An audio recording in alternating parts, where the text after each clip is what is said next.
In the previous video I was talking about how well infrared handles high contrast, even those bright sunny conditions around midday when usually it's a bit of a disaster for our normal light photography. What we're going to do here is switch to Lightroom. We're going to go through another pretty basic manipulation because, to be honest, most of them are. I'm going to choose this image here from the Bliss Hill Museum in the Midlands, and we're going to switch to the Develop module and take a look at manipulating this. Here I'd like to start in much the same way as the one we just worked through in Camera Raw. We need to go to one of these options here. We can choose the black and white option, and when the panel drops down we get an automatic conversion. Now I'm quite happy to just stay with that. I'm not going to try to maneuver any of these sliders because remember we're just working with a magenta cast. I'm going to bring out the contrast and impact of this image in the basic tab further up, so we can move to that next. Let's tuck that one away and open up the basic tab. Now the change of the image back to a magenta is me going back to this tab and reselecting the hue, saturation and luminance, because if I didn't choose to work that way by clicking the black and white option, I've got the same option here that I used in Adobe Camera Raw. I can just remove the saturation and begin my manipulations from here. Now I'm going to do much the same as before. If we look up at the histogram at the top of the screen, we can see we've got a pretty good range of tones there. If we move our mouse up here, we can see we do have a bit of a deficiency in the whites, which is pretty general with the images that I've been shooting infrared, and maybe a little bit in the blacks too. But of course, once we start to adjust things like the clarity, then it may have an impact. Once again, just before we move forward on this, we can see that on this particular occasion I needed to push the ISO up to 400, not quite so much light around on that particular occasion as the previous one we did. 17mm lens, much the same, f8 at 90th of a second, so still within the range of hand holding, but a little care we need to take even with a 17mm lens to make sure we get good sharpness.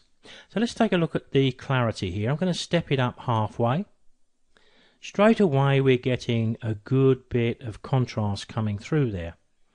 Can I go any further with it? Well, I keep saying many times that the movement of some of these sliders can always be argued as right or wrong, but quite often it's just personal taste, isn't it? Taking a quick look up at the histogram, the dark side of the histogram, that sounds like Star Wars, doesn't it? The dark side looks okay. Maybe we still need to look at the highlights, and I think if we look at the picture, then the picture itself will tell us that that's probably the case.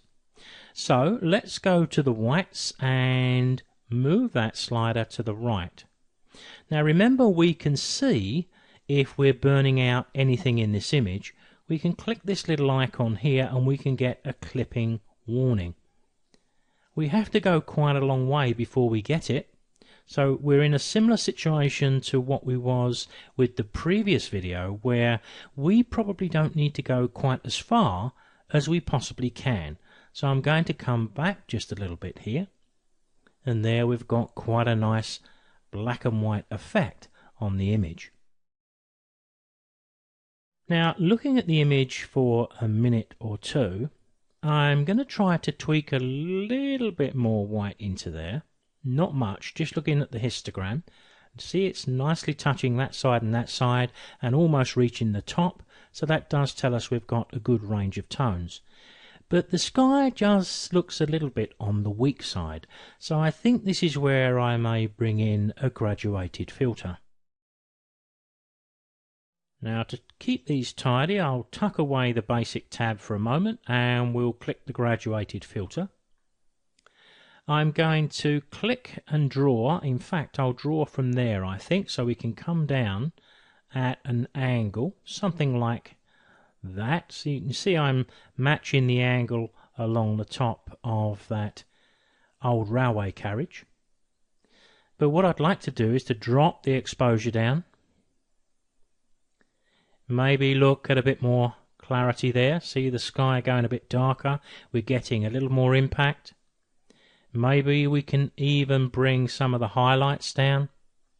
Again, personal choice, but there you can see without going too far that we've got a pretty good effect here, and we've given quite a bit of impact into that sky. If you look very carefully, you can see that there's just a tiny little hint there of a burnout, but it's so insignificant it really isn't worth worrying about. But I'm pretty certain if we drop the highlights down a little more, they would go completely. Almost, but not quite. But that's looking pretty good. Now, looking at the image with a critical eye, I wonder if I need to lighten the grass around here. It looks rather dull, and we do have a little bit of darkness over this side. Now again, I'm going to suggest that this could be just personal taste, but what I think I'll do is I'll switch to my adjustment brush. Moving up to the adjustment brush then, the similar options will appear to what we've just seen with the graduated filter. And if I move on to the screen, you can see the inner ring is the solid part of the brush, and the larger ring, or the outside ring, is the soft edge, and we can increase the size using the square bracket keys to the right of the letter P on the keyboard. So there's a couple of things I could do here. Remember, we had a little bit of bright highlight around this area. Well, what we could do first of all maybe is to drop the exposure down a little bit and just wipe over this area. But as soon as I wipe, can you see how it just runs away with me? I'm going to hit Ctrl Z to undo that, and I'm going to go down here to the flow. The flow currently is set to 100%. It's far too much, and it makes the brush and what we're doing run away with us. So I'm going to drop it down to a nice delicate 10. Now let's try the same thing again, just wiping over there. Now we can do this a lot before we start to see the effect of it, but it's gradually going down. Let's try that a little more. Just gradually adding to the mask, because that's effectively what we're doing here. Now we can look at what we've done by ticking and unticking, so you can see we've actually made quite a lot of difference there. We might want to have a look down this side as well, just gradually.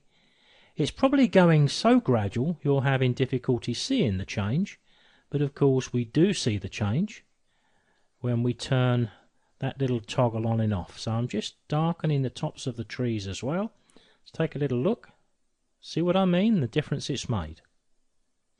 But what I'd like to do next is to lighten this area a little bit. So what it means is I've got to have a new brush. So I'm going to click New. The pin that I've been using, which controls the original one, is blanked off, and I can start to use a new one. On this occasion, I'm probably going to need to, let's look at lightening the shadows and maybe a little bit of the exposure. We can change these as we go. If you look down at the flow, it's still set to 10%.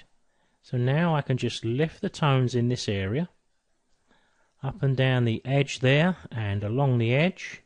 Again, I've got this working very delicately, and it's a little bit blocky up the top, so I'll work on that a little bit. And if I hit the toggle, we're not having a great effect, so we can perhaps increase the exposure a little bit. You can see where we're having the effect though when I do it radically, so I can probably push it up a bit more, make the brush a bit smaller, do down that edge there, and up into the tree just to lighten it a little bit. And try the toggle once more. There we go. So once again, all personal taste, but the one thing I was going to suggest is that we lighten the grass around the edge here, but I think I may have overdone it here. So let's see if we can just temper that by taking the flow down even more. And all I was going to suggest here was a couple of wipes around, just to lighten that a little bit. It's coming up. I'm not going to come right to the edge. I'm going to leave it a bit darker on the edge. But there you can see it. Just selective adjustments here and there to create the sparkle we're looking for.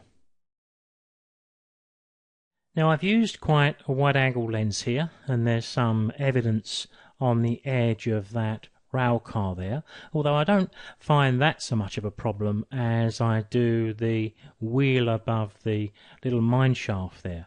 So what I may do here is go down to one of the other options here. I'm going to go to my lens corrections, and I'm going to click the auto setting here, because quite often it does a great job. Wait a few seconds. Well, it certainly improved matters. I'm just going to live with that for a few moments, make sure I'm happy with that. But I think we've made quite enough changes to that image. If we really wanted to, there are still just some small areas here where we could enlarge the image and work very carefully on some of those highlights. But that's something that's minimal. Now I've just hidden the panel on the right hand side to use that nice feature of Lightroom, which is the L key, where we can turn the lights out. One touch of the L key dims the lights, a second touch turns them out completely, and a third touch will bring them back on. But it does allow us to sit back and evaluate our image and take a good look to make sure the manipulations are finished before we export it and complete it.